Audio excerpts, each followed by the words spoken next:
Shalom, Islam to all the Moors.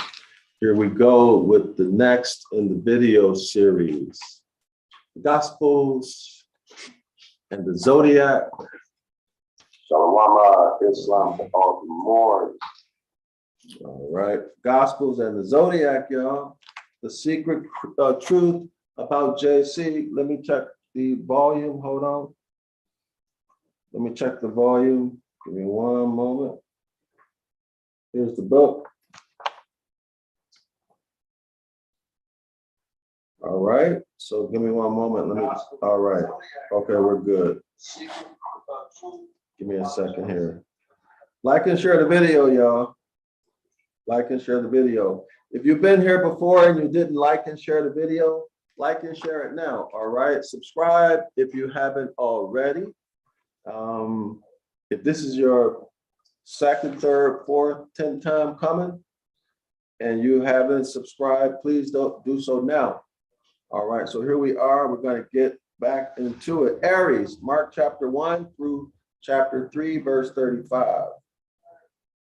And we're going to begin on page 68. This is Cassiopeia. I'll show you. Cassiopeia. Take a look at this. Cassiopeia, this is what we're going to talk about now. All right. We're talking about Aries in the first 3 chapters of the book of Mark. Cassiopeia. Let me move the picture down a little bit so y'all can see it. Make sure you download the free PDF. The link is in the description area of this video. Download it, all right? Print it so you can have this and follow along. All right, I would like not to have to do that. I would like to not show it. You have your own. All right, so that's figure 8, Cassiopeia. We're in the subheading, the cure of Peter's mother-in-law. This is Mark chapter 29 through 31. All right, y'all, the cure of Peter's mother-in-law. This has an Aries signature. In other words, by that, this story, curing Peter's mother-in-law, is astrotheological in nature. It is astrology. It is telling the story of some astrological phenomena. So now let's check out what it says here. It's Mark chapter 1, verse 29 through 31. As soon as they left the synagogue, they went with James and John to the home of Simon and Andrew. Simon's mother-in-law was in bed with a fever, and they immediately told JC, the Christ figure, about her. So he went to her, took her, and helped her up. The fever left her, and she began to wait on them. All right, so she was all right. And she began to serve them. Maybe she served them dinner, coffee or tea, whatever. Maybe something else. This is page 68. This short account of what is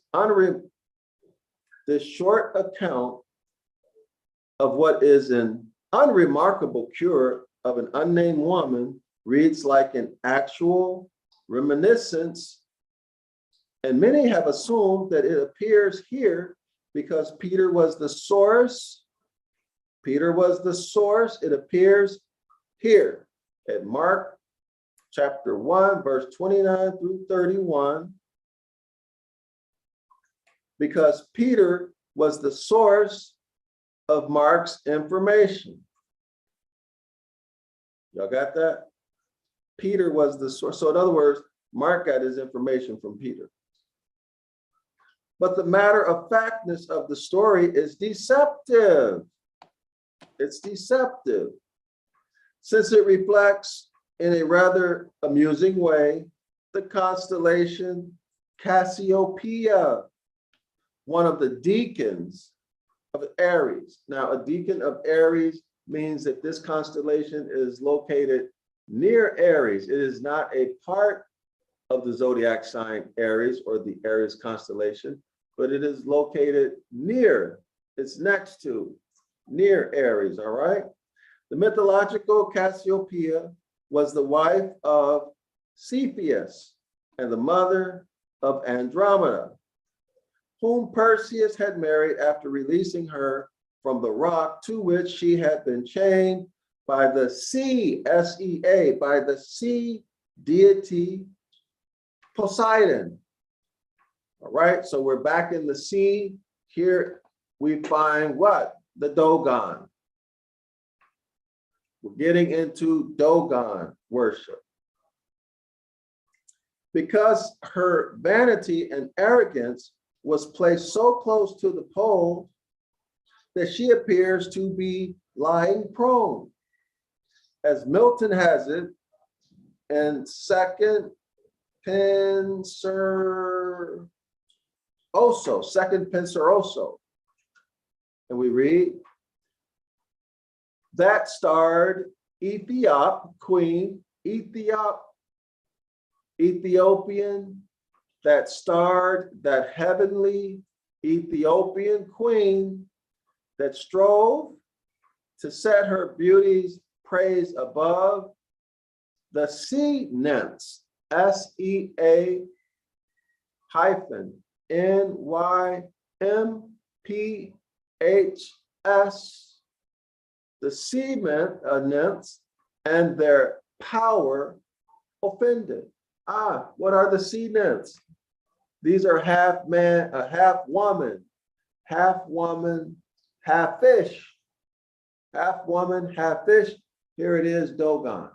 Okay, y'all got that? Sea nymphs, Dogon. Google search. Oh, matter of fact, let me show y'all something. Let me show y'all some sea nymphs. Now remember, I have been bringing to you all's attention that the New Testament promotes Dogon worship, and that Dogon, these are the offspring of the Nephilim and their offspring, who once they are exterminated, once they die in their fleshly body, they're sent to the land of the dead, which is under the waters. So these are mermaids. This is Oannes, the Babylon deity who would come out of the water and educate the people about civilization, etc., etc. Go back to the Devil's Pulpit, go to the Encyclopedia Britannica and other sources, and you can learn all there is about the deity Oannes, half man, half fish. Okay? Half man, half fish with the feet of fish. Okay? The mitri that a Hebrew Israelite organization wears is symbolic of Dogon. The mitri that the Pope wears, the Catholics pronounce it mitre, but it is a mitri. That Hebrew Israelite organization pronounces mitre as mitri. They're the same. The Pope wears a big one. The cardinals wear a big mitre or mitri.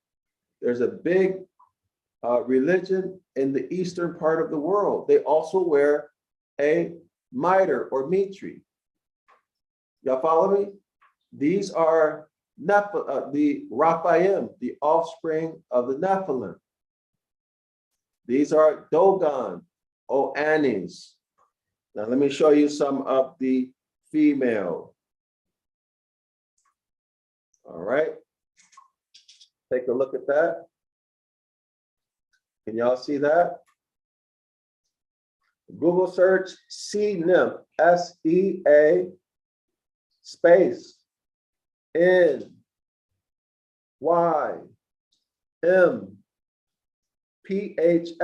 sea nymph. Okay, y'all? Do y'all see her? Now let me show you another one. These are more. Okay, these are goddesses of the seas. Let me show you some more. Let's give this context. Now the star, Ethiop, the Ethiop queen.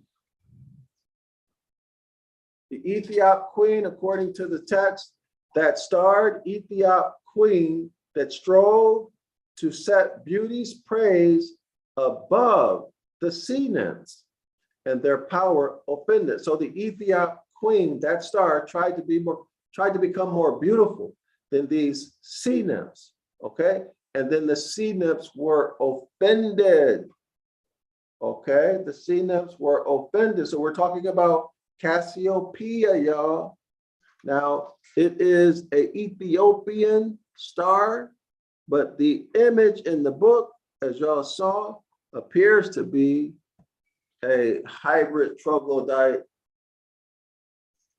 nigger, when it is actually a Ethiopian, or Ethiop rather, Ethiop. So now let me show y'all some better ones. Let me show you some better images, okay?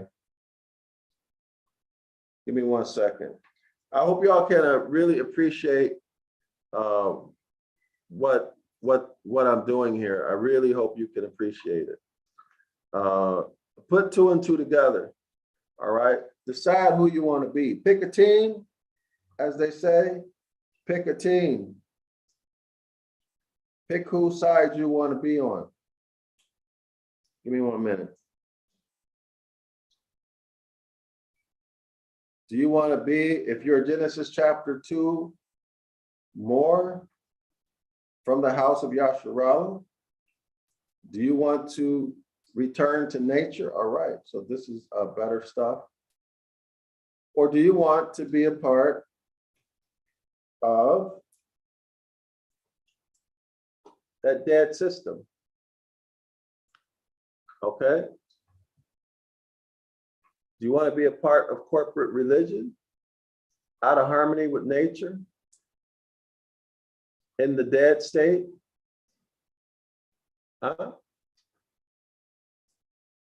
Or do you want to return to the Most High? Vibrate with nature and get all of your stuff back that was taken from you, that was escheated from you. Okay? Get these bills of attainders off your back. Or do you enjoy being chattel? Do you enjoy being chattel? Do you enjoy the benefits that you're receiving? Or have you become accustomed to being disregarded and disrespected and mistreated and not having enough? Have you become accustomed to that? Take a look at this. This is who you are worshiping, or at least one of the deities, one of the entities who you are worshiping. These are the deities of the New Testament. Okay? Now, these, of course, are sea nymphs. There's Oannes. I'll show y'all Oannes. Let me show you more. So y'all make a decision for yourself. All right, give me 1 minute.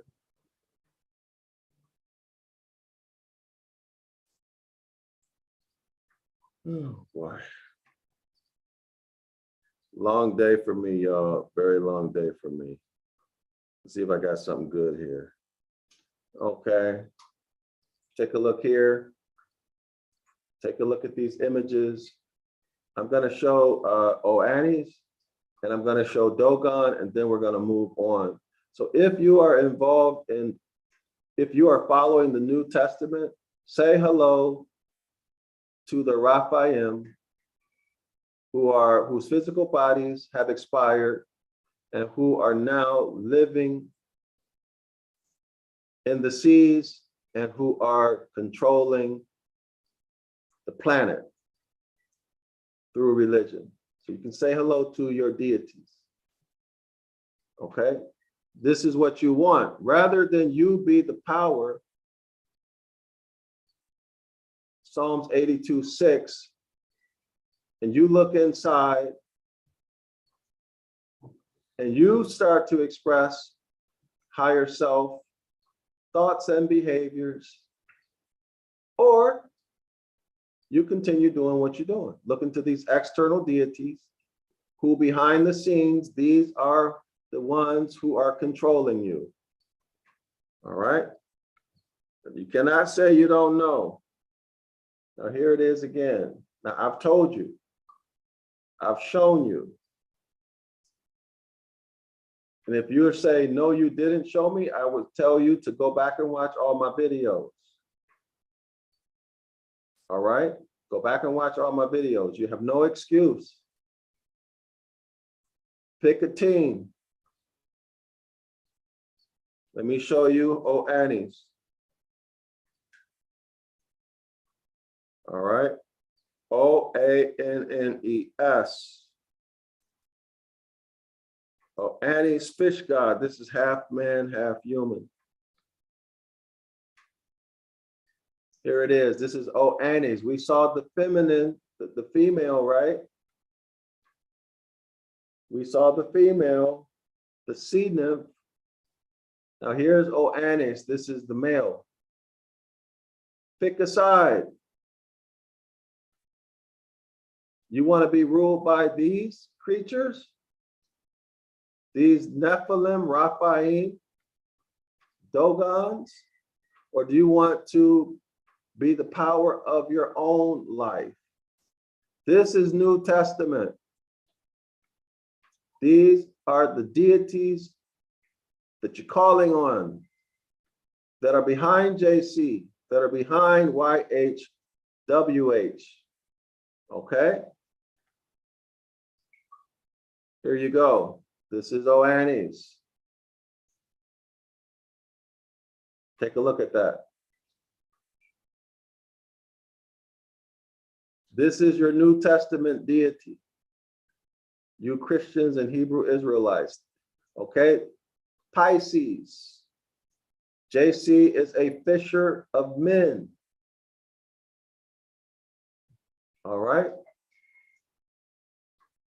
Dogon. All right, let me show you the miter. So miter and mitri, same thing, okay? Here's your Dogon with the miter hat. Take a look at it.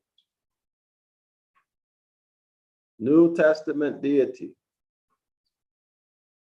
Take a look at the miter headdress. This is what the Pope wears, the Cardinal wears. There's a shorter version of it that a Hebrew Israelite organization wears. They call it a mitri. It's also pronounced miter, okay? Half man, half fish. You know that his feet are the feet of a man. This is your Dogon. Now, I've shown you Annie's, and I've shown you Dogon, all right? So whatever you do with this, scholars, that's on you, okay? Now I've shown you. You've seen it, okay? One more again. Annie's.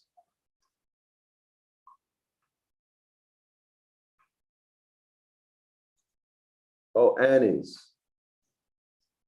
I hope y'all can see that okay. All right, half man, half fish. Okay, now let me show you the miter. So we'll bring symmetry to it.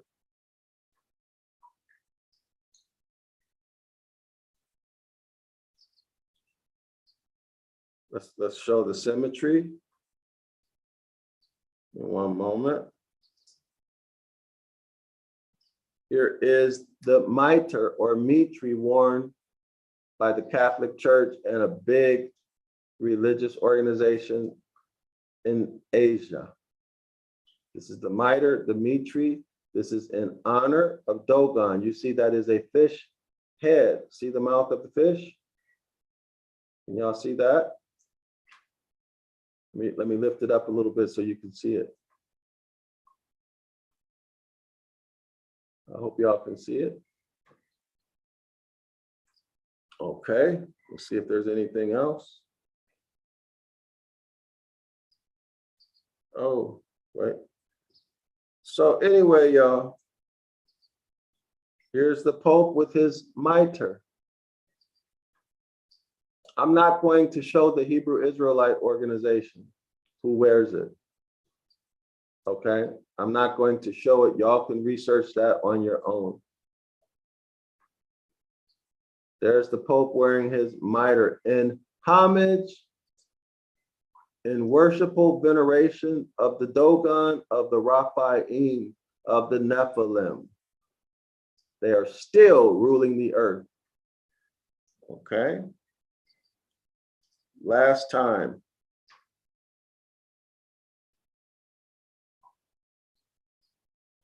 Here it is again. We're going to move on after this, okay, y'all? Do your own research after this. See, sea, nymph, Dogon, half fish, half man. Christianity is maritime law. Christianity is the law of the sea brought onto the land, maritime admiralty law. Okay, that's what it is. Maritime admiralty law brought onto the sea. So this is what you have consented to, knowingly or unknowingly. All right, so let's go back. For those of you who follow,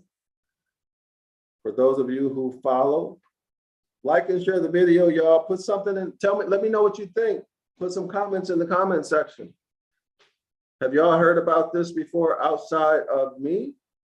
You think this is a bunch of garbage that I'm showing you? Or do you think it's something to it? Of course. Well, hold on. All right, let's get back to it. Like and share the video, y'all. If y'all been here more than 5 minutes, please like and share the video. Okay, now let's get to it. Next paragraph reads,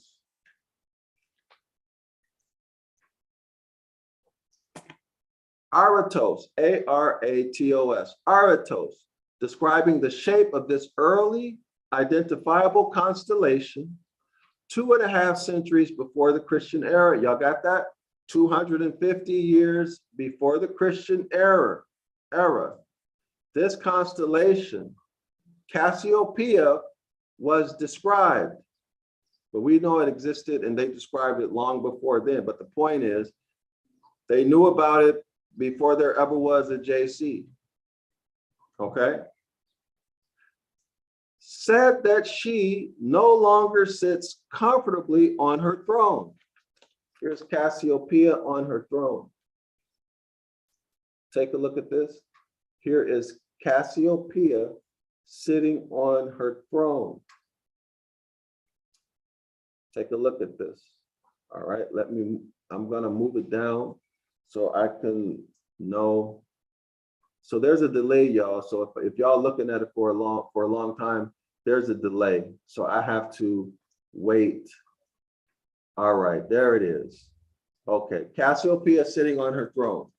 Aratos, describing the shape of this early identifiable, Aratos, describing the shape of this easily identifiable constellation 2.5 centuries, 250 years before the Christian era, said that she no longer sits comfortably on her throne, but, quote, headlong plunges like a diver, end quote. Headlong plunges like a diver. What kind of diver? A diver in water. Another reference to water or the oceans. The Romans called the constellation Mulier Sadis, which means the woman of the chair. Next paragraph. Mark's text says that JC, the Christ figure, and his apostles went to visit Simon's mother-in-law, but Matthew's gospel uses Simon's other name, quote unquote, Peter. And Peter, of course, means rock. Peter means rock. Take note. The woman was reclining, and I guess the Greek word, maybe this is Latin, it doesn't say, but it's katak keto, K-A-T-A-K-E-I-T-O, a word used for reclining at the meal table. Okay, y'all? We see this in the story, right? In the grip of a high fever. Let's go back to this. Mark chapter 1, verse 29 through 31 reads, as soon as they left the synagogue, they went with James and John to the home of Simon and Andrew. Simon's mother-in-law was in bed, reclining with a fever. And they immediately told JC about her. Let's go back. So we see that matches up with the astrology, with what Aratos said 250 years before there ever was a Christ. Mark's text says that JC and his apostles went to visit Simon's mother-in-law, but Matthew's gospel uses Simon's other name, quote unquote, Peter. And Peter, of course, means, quote unquote, rock. The woman was reclining, katekito, a word used for reclining at a meal table, in the grip of a high fever. We see Mark chapter 1, verse 29 and 31 right there. All right, so Mark probably just lifted that story and paraphrased it, which we now know as Mark chapter 1, verse 29 through 31. JC cures her with a word and a touch, and she gets up and waits on them. She serves them. The mother of the one chained, the author has here in parentheses, quote unquote, married to the rock, is Cassiopeia. The mother, let me read this again. The mother of the one chained or married to the rock is Peter, is Cassiopeia. So in other words, Peter is married to Cassiopeia. Let me show y'all this on the camera. Those of y'all who might not believe that this is actually in the book. Take a look. I'm going to sit it here, hold it here until I see it on the screen. All right, now there's a delay, so don't complain. I hope y'all can see it. All right. So there it is. Y'all read that for yourself. This is page 69. This is very damning, very damning, very damning. It looks like, as I said before, Mark chapter 1, verse 29 through 31 was lifted right out of the story about Cassiopeia. Now let's continue. The mother of the one chained, that is married to the rock, that is Peter, is Cassiopeia, the reclining woman. Cassiopeia is the reclining woman. Cassiopeia is married to the rock is Peter. Cassiopeia's husband, hey, that's confusing. Wait a minute. The mother of the one chained, that is married to the rock Peter, is Cassiopeia, the reclining woman. Now, y'all listen to this next paragraph. Cassiopeia's husband is Cepheus, and her daughter is Andromeda. Oh, okay. So they're going back into the astrology of it. They're going back into the astrology of it. Cassiopeia's husband is Cephas. That's a constellation Cephas. And her daughter is Andromeda, the constellation Andromeda. Names which are hinted at in the names Andrew and Cephas, the Aramaic version of Peter. So Cephas, y'all, this Aramaic word, Cephas, is Cepheus, the constellation. Let me show it to you. Y'all take a look at that. So here is, this is page 69, Cepheus. Take a look at that. So I want y'all to deal with this. Deal with it. Even if you get cognitive dissonance, you may run, you may hate me now, but in a couple years, you may come back and apologize to me.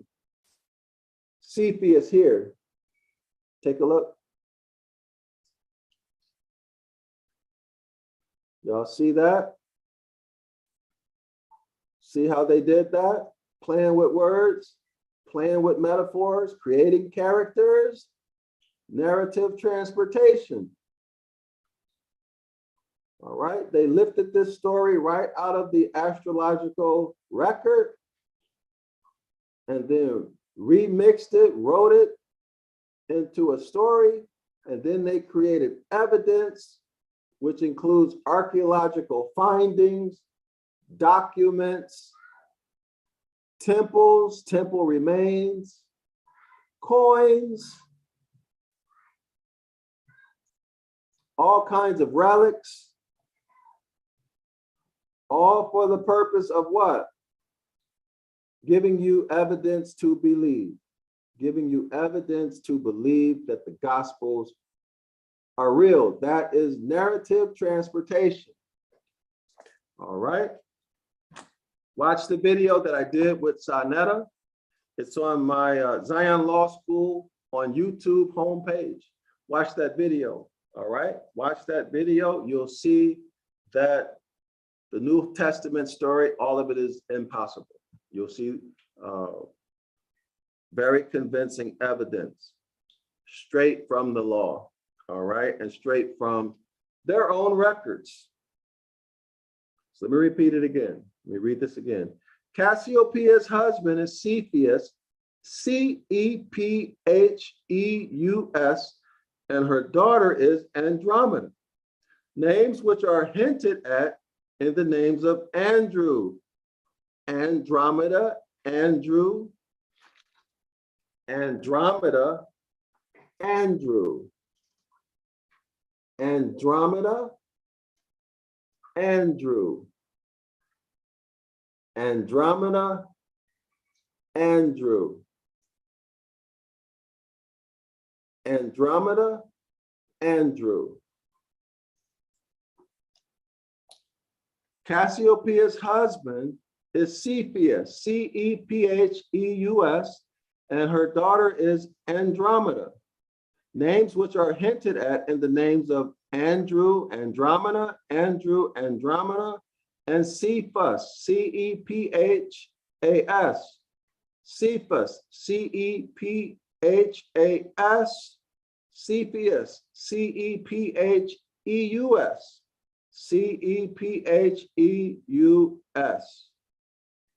All right, and Cephas is the Aramaic version of Peter. Peter is the rock. These few lines contain a series of puns, not big pun, puns, P-U-N-S, which are lost on us. Y'all got that? In other words, y'all don't know nothing about that. You don't know no never mind. All right, you don't have that education. That went right over your head. That's what the author is telling us. These few lines contain a series of puns, a series that means more than one, or probably more than two, maybe three or more. We will see. These few lines contain a series of puns, P-U-N-S, which are lost on us, but which would have brought a little smile to people who had some familiarity with the skies. Y'all got that?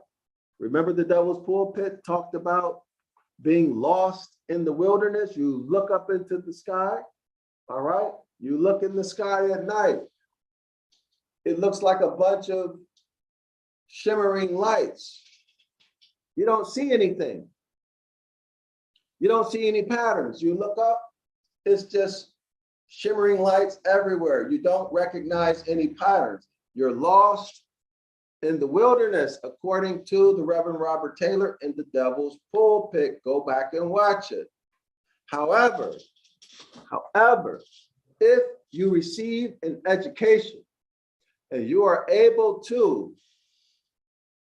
outline those stars that make up the zodiac constellation, well, now you're not lost in the wilderness anymore. Now you can find your way wherever you are on the planet, because you can look up and instead of seeing a whole bunch of stars, you see Aries, you see Aquarius, you see whatever constellation that is there, you're able to see it.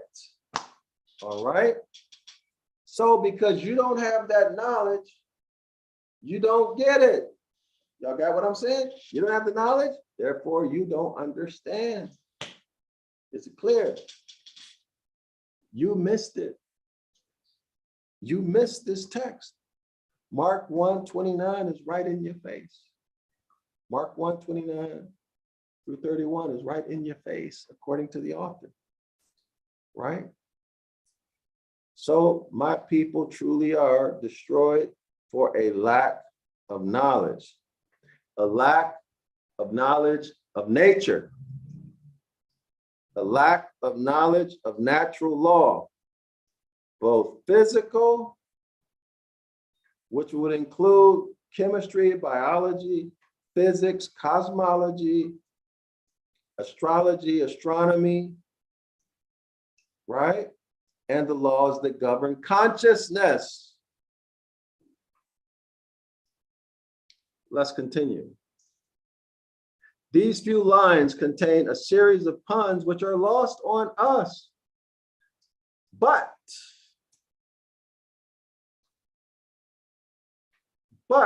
tells us there's going to be a contrary view, but which would have brought a little smile to people. See, why they going to smile? They're going to smile because they know it and you don't. Inside joke. They're going to smile. And you ain't going to know what's happening. They're laughing at you behind your back because you're ignorant.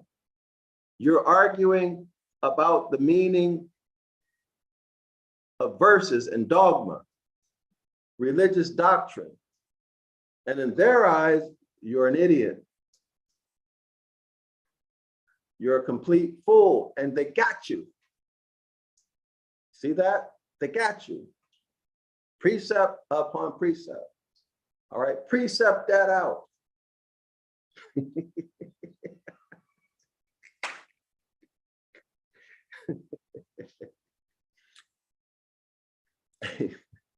But these few lines contain a series of puns which are lost upon us, but which would have brought a smile to people who have some familiarity with the skies, would have brought a smile to people who could look in the sky and see the zodiac signs. You can draw them out. You're not lost in the wilderness.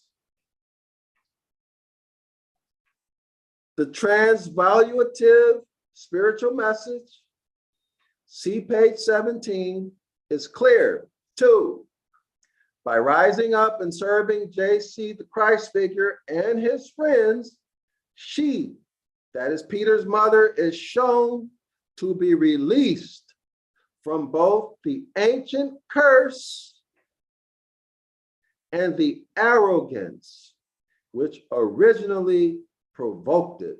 Next paragraph. Now, y'all, we're on page 69. The fever from which this woman was suffering was, and still is, a common complaint in that part of the world, and is a typical ailment of the fire sign Aries. Y'all got that? She's suffering from a fever. Fire, fever. Fire is a signature sign of Aries. Fire is symbolic of the zodiac sign Aries. Let me repeat it. Fire is symbolic of the zodiac sign Aries. She had a fever. How many hints and clues more do you need to know? Well, we got one more. We got one more. No doubt in the belief that like cures like, the remedy was typically Aryan too. Okay, so the remedy or the cure is also a signature of Aries. Let's see what it is. The Talmud gives detailed instructions about how it should be cured. An iron knife was to be tied by a stand. An iron knife was to be tied by a strand of hair to a thorn bush. Listen, y'all, thorn bush. What should you immediately be thinking of right now? A thorn bush. Don't we know a story of a thorn bush that was burning? That sound familiar? The Talmud gives detailed instructions about how it should be cured, how the fever should be cured. An iron knife was to be tied by a strand of hair to a thorn bush. And on 3 successive days, one had to repeat verses from Exodus chapter 3. Repeat that. One has to repeat verses from Exodus chapter 3, verse 2 and 3, and 4 and 5. Iron and thorns are both associated with Mars. Mars is the ruler of Aries. Now, is this too much coincidences for y'all yet? Iron and thorns are both associated with Mars, and Mars is the ruler. Mars is the ruling planet of Aries. Hair is taken from the head. The head is the top. Aries is the beginning or the head of the natural year. Spring is the beginning of the natural year.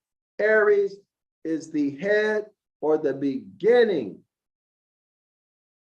Aries is the first constellation of the 12. And the Exodus passage is the account of Moses with the burning bush. Y'all got that? The Exodus chapter 3, verse 2 and 3, 4 and 5. That's where we find Moses who sees the burning bush. This is Aries. 4 clear indications of Aries. A 5th is in the name of the constellation Cassiopeia, which is derived from the Phoenician and means appropriately for a feverish woman. All right, now, appropriately for a feverish woman. So the rose-colored face. All right, so imagine a hybrid troglodyte, Paleolithic nigger who has a fever. And you can see her cheeks are red, the rose red colored face. That is the meaning of Cassiopeia. Rose colored face. Why is it rose colored? Heat, fever, presence of fever. And then they give a website here. Y'all can go look this website up. I'm going to show this for all of you naysayers. Y'all go discuss this with your Christian pastors, ministers, rabbis, Hebrew Israelite captains and generals, etc. Whoever you want to. All right, ask them for some spiritual guidance, some answers, and they'll probably tell you, stop listening to DrYasapa. You know, they're going to tell you something terrible about me, right? The sad part is that most of y'all will believe it. You know, it's funny, y'all. Within the so-called Black or African-American community, there's a lot of mental illness. Diagnosed and undiagnosed mental illness. So much so that our people, including you, experience, you either have a mental illness, you experience, you have relatives and friends who have mental illnesses. And you wonder why you always have problems with each other, right? You wonder why you can't get along, you can't do anything together. Why these people always create drama, drama queen, drama king? Well, it's because of mental illness, diagnosed and undiagnosed. So think twice before you go listening to gossip, and think twice before you go gossiping and slandering. Maybe the person who's telling you this information has a mental illness, or maybe you have a mental illness, undiagnosed or diagnosed. All right. So if you need to go get treatment or therapy, go get that. Go get that, okay? Anyway, I'm not your doctor. I'm just suggesting that you go get help, okay? Page 69, the first, the subheading here is Jesus rejects his family. The Aries section of Mark ends with the much misunderstood passage concerning the family of JC, the Christ figure. It reads, now this is coming from Mark chapter 3, verse 31 through 35, y'all. So let's read it. Jesus rejects his family. Then JC's mother and brothers arrived. Standing outside, they sent someone in to call him. A crowd was sitting around him, and they told him, quote, your mother and brothers are outside looking for you. JC now says, y'all, this is what JC says, who are my mother and my brothers? JC asked. Then he looked at those seated in a circle. He looked at those seated in a circle. Then he looked at those seated in a circle around him. JC is the son. JC is the S-U-N, son. S-O-N, son in German or Dutch.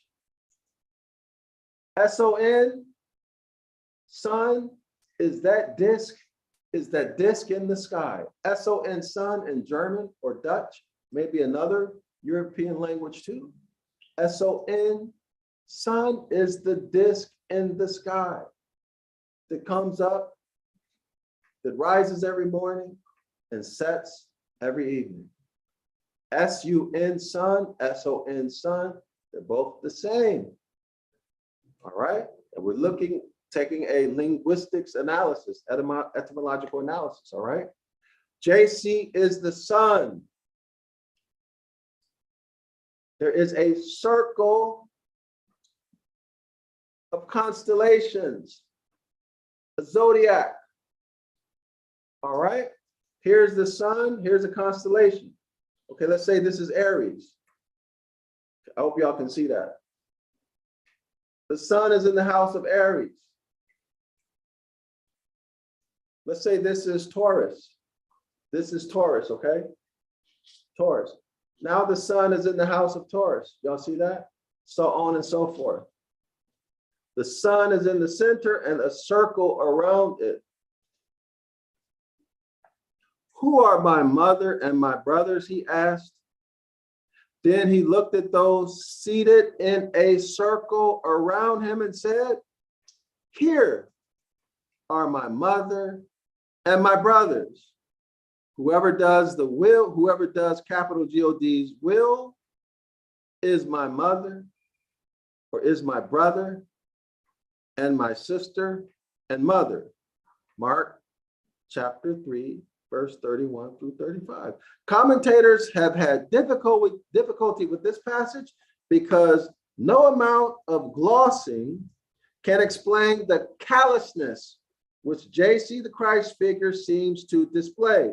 Now, here is another example of bad morals in the Gospels. that the author of the Devil's Pulpit brought to our attention, where he said the Gospels teach bad morals, bad morality. The unrighteous judge, right? That unrighteous steward. We looked at one a couple videos ago, and now this is another example. JC dogged his mama out, and he dogged his brothers out. All right, y'all? Disowned them. Doesn't the commandment say, honor your fathers and your mother so that it may go well with you? Right? Isn't that Exodus chapter 20, verse 12? Did y'all ever think about that? He denied his own mama. Commentators have had difficulty with this passage because no amount of glossing, that means nigga-splaining, no amount of splaining can explain away the callousness which JC seems to display. You cannot deny that JC denied or disrespected or dishonored his mother in violation of Exodus chapter 20, verse 12.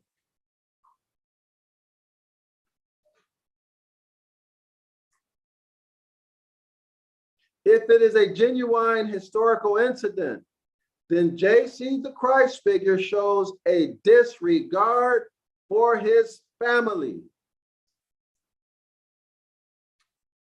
To the contemporary sentimental religionist, appears less than exemplary. Well, he just broke the law in a major way. Exodus chapter 20, as a matter of fact, let me read it. All right, let me read this. Give me 1 second, y'all. Bear with me. Open your Bibles, please, to Exodus chapter 20, verse 12. All right, y'all.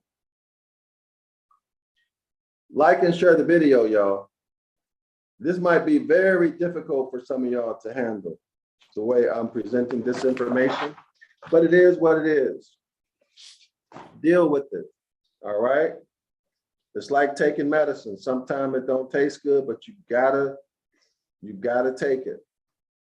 Exodus chapter 20, I'm just gonna show this on the screen for those of you who may be new to this. I'm going over and beyond for you. Exodus chapter 20, verse 12. All right. Almost there.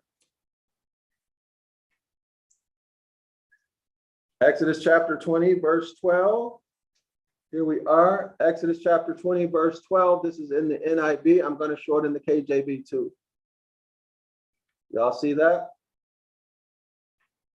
Take a look at that. Honor your mothers and your fathers so that it may go well with you.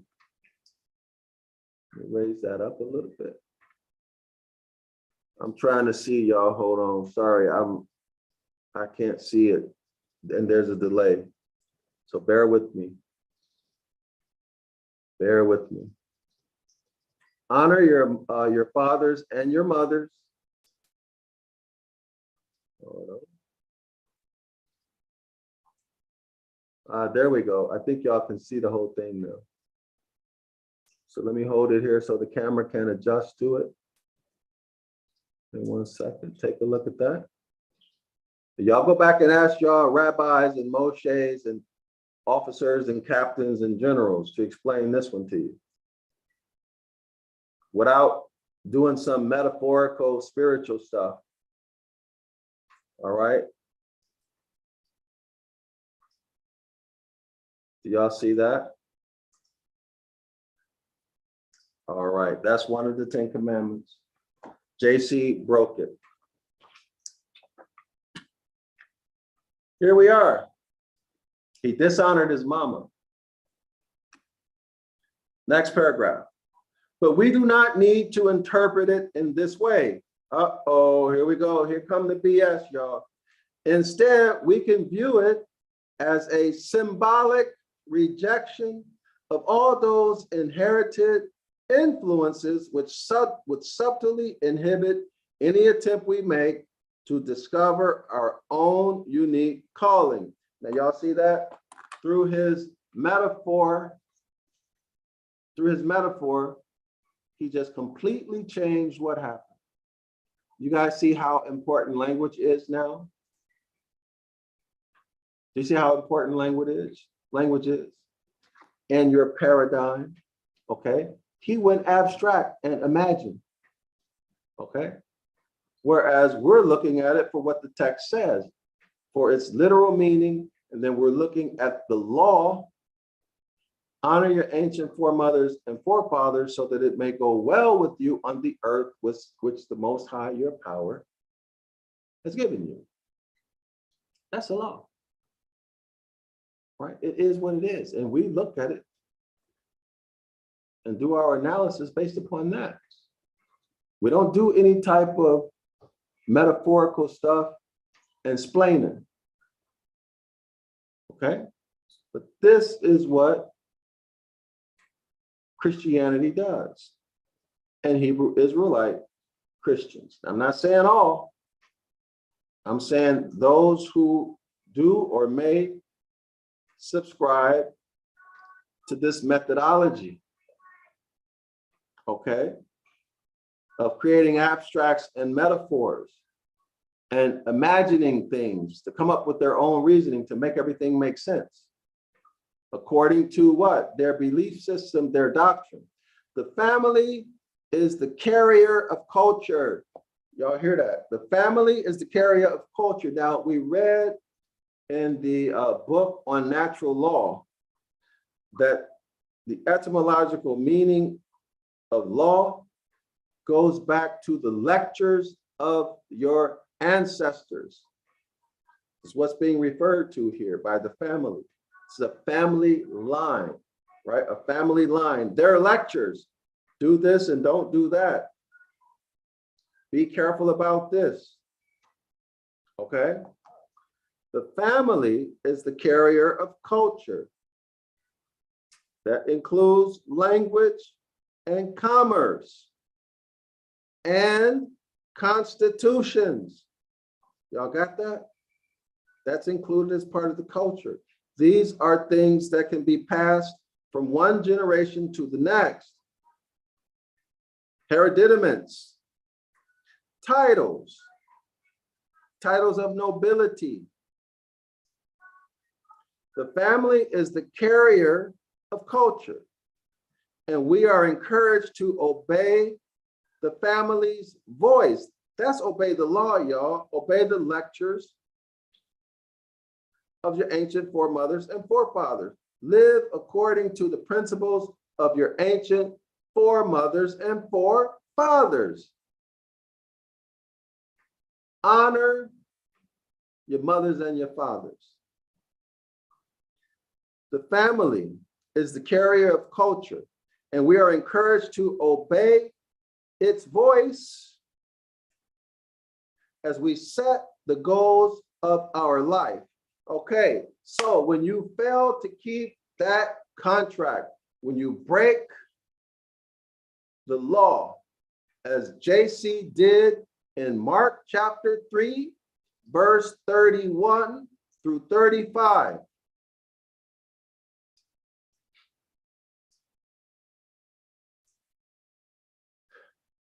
you sully the blood of the covenant. You corrupt the blood of the covenant. Y'all see that? So JC, by his own example, corrupted the blood of the covenant. Now tell me I'm lying. Tell me I'm lying. You saw it yourself. JC corrupted the blood of the covenant. Mark chapter 3, verse 31 through 35.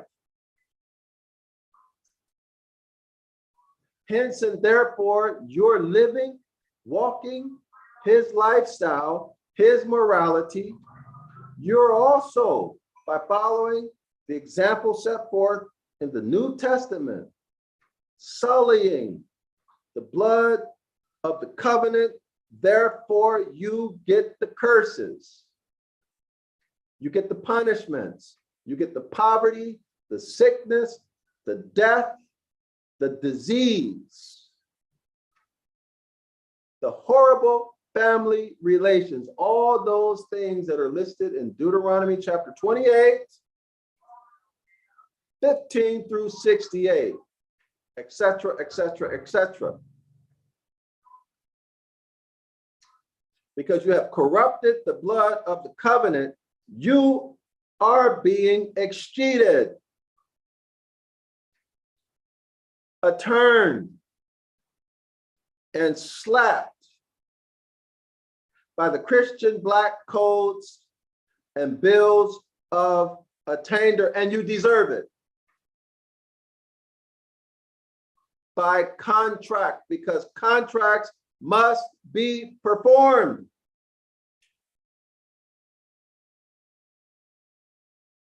Otherwise, there is no law.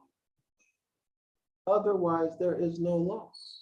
But you're not lost and without hope. Return to natural law. Return to the lifestyle, the state of mind, the paradigm, and the principles of your ancient foremothers and forefathers. Know who you are. You are mourns. Genesis chapter 2. You are the heirs. Now you must live honorably, nobly.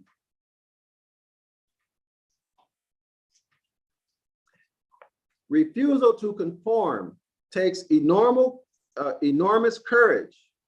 Refusal to follow the law, natural law, to disrespect the lectures of your family, to go against the principles of your ancient foremothers and forefathers. This is what he's talking about. Refusal to conform takes enormous courage, particularly when one's particular family has all the trappings of apparent respectability and success. But as Arian Eric Fromm, born 23rd March 1900, tells us, individuality has a high price. Quote, when one has become an individual, one stands alone and faces the world in all its perilous and overpowering aspects. This is from Fromm, page 23. This is too daunting for many. Okay, so what is this telling us? This is telling us that when you refuse, I've already said it. You go against natural law, you're going against the lectures of your family, you corrupt the blood of the contract, you sully the blood of the contract, then use a fool. And the contract will be executed. All right, two options: poverty, disease, humiliation. Those are the punishments, the curses. And wealth and riches beyond imagination, okay? And leadership. That's it. Okay, contract will be executed, one or the other, okay? On your head and our nation, okay? Our family. In his account of the spiritual requirements symbolized by Aries, Dane Rudhyar, one of the foremost astrological thinkers of the 20th century, so you should get his book and start reading it. Dane Rudhyar, D-A-N-E, and his last name is R-U-D-H-Y-A-R. One of the foremost astrological thinkers of the 20th century, says that leading a spiritual life, I have huge problems with this spiritual life, unless he is talking about the art of breathing, the art of living, which would include not only breath, but what? Food intake. all right, etc.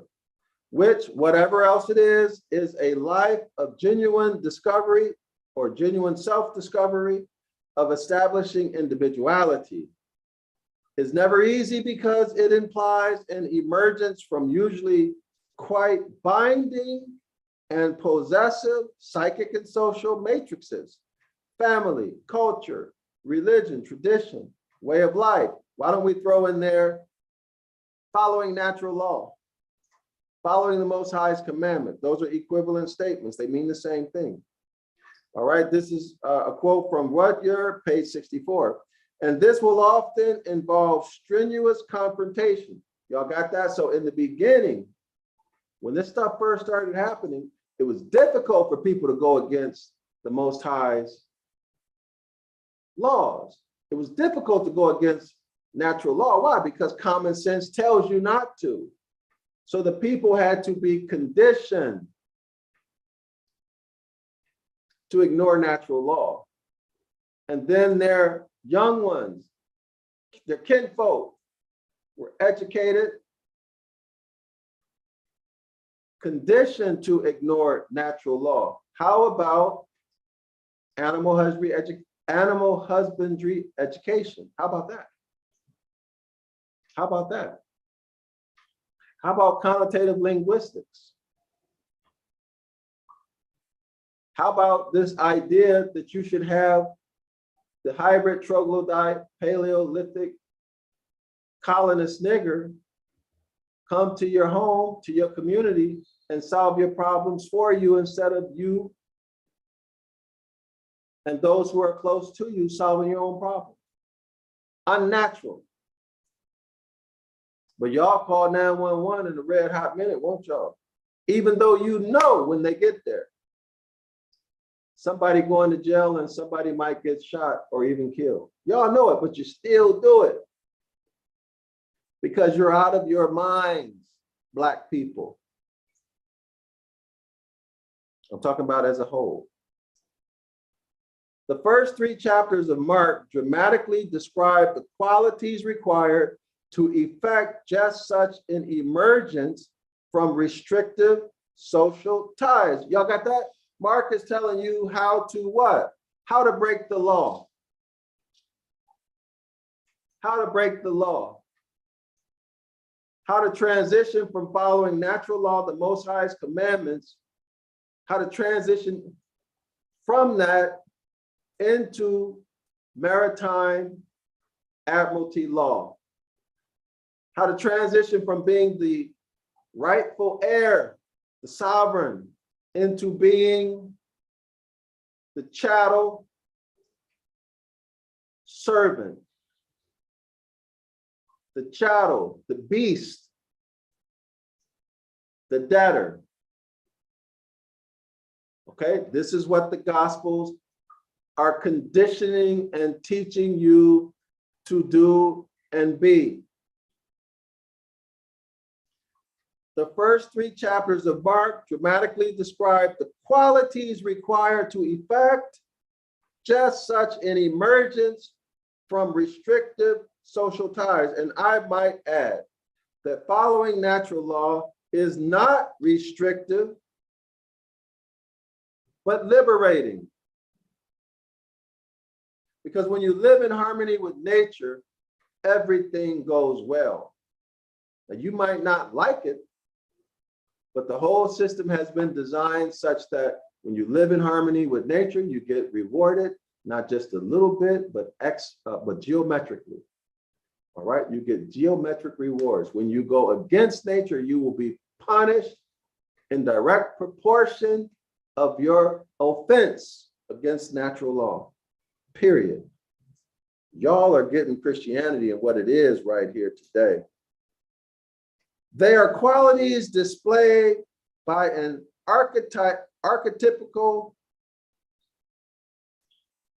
Aryan. So y'all should know who this is. This is Abraham, who found the ram caught in the thicket. Now see, now they're mixing up stories. Abraham didn't do anything bad, okay? But we're reading this for what it is with our knowledge of the astrological record. All right. There are qualities. These qualities are the willingness to get up and go and do something else when you're told to do it. This is what Abraham did. These are the qualities he's talking about. They are the qualities displayed by the archetypal Aryan Abraham. So in other words, according to the author, Abraham is the signature, or his life is the signature of Aries. Abraham is symbolic of the zodiac sign Aries. Why? Because he was willing to get up and go and start new. Okay. They are the qualities displayed by the archetypal Aryan Abraham, who found the ram caught in the thicket. He found a ram caught in the thicket. Okay, ram. And who left the land of his birth to go to a place that the deity would show him. All right, so he was a pioneer, he was a leader, he showed leadership, he was willing to make a brand new start, etc., etc., etc. Aryan qualities or signatures of Aries. They are the qualities of Moses. Okay, so now Moses represents an Aryan signature. Moses is symbolic of Aries. They are the qualities of Moses as he leaves the security of Egypt in order to find the promised land, new beginning, leadership, pioneer. They are the qualities of the Buddha as Buddha rejects the luxuries of home in his pursuit of enlightenment, and of Huckleberry Finn as Huckleberry Finn travels down the river in search of himself, self-discovery, in search of self-discovery, self-enlightenment. They are the qualities which all who seek to follow JC the Christ figure must cultivate as they prepare to embark on the interior journey. And I would just end this session by saying, return to the Most High, follow his laws. His laws are natural law. Islam to the Moors. Support my project to write the book of the law in Ibaryath and then translate it back in English. Remove all lies and deception, all mythology. Give the people the true, pure English word without corruption so that they can read it and see what it actually says. And when you read that and you compare it to what you have now, you're going to see how you've been played, duped, used, abused. Support my project to rewrite the book of the law back into ancient Ibaryath. Some of y'all call it Paleo Hebrew, and into English, where I'm going to show you everything that it says, the truth. Remove the lies, remove the deception. All Jeremiah 8:8 occurrences will be removed.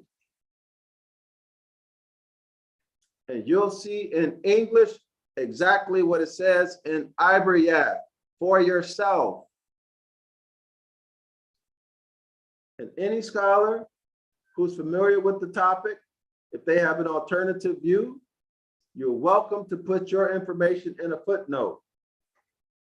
All I ask is that only people who know what they're talking about contact me for that. All right? Don't contact me if you don't know anything. All right? I'm talking about the language, not doctrine. The book of the law will contain no doctrine. It will be a literal masterpiece. I will produce a literal masterpiece. Only people who have a knowledge of the language need contact me. I don't care what you believe. I don't care what you teach.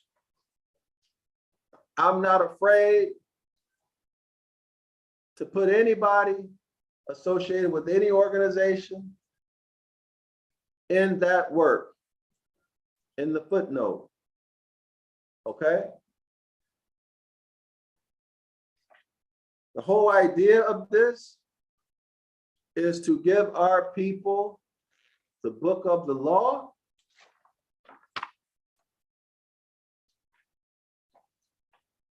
and only the book of the law. Okay? And those who have alternative views or understandings of a word or a verse, we can put it in there in the footnote, and that's fine with me. Okay, no problem. Islam to all the Moors. I'm Dr. Yasapa from Zion Law School. You can buy my books. You'll find them in the description area of this video. All right, register for my classes. The links are also in the description area of this video. Like this video, share this video, subscribe to the channel. All right, help get this video out to people. I'm out.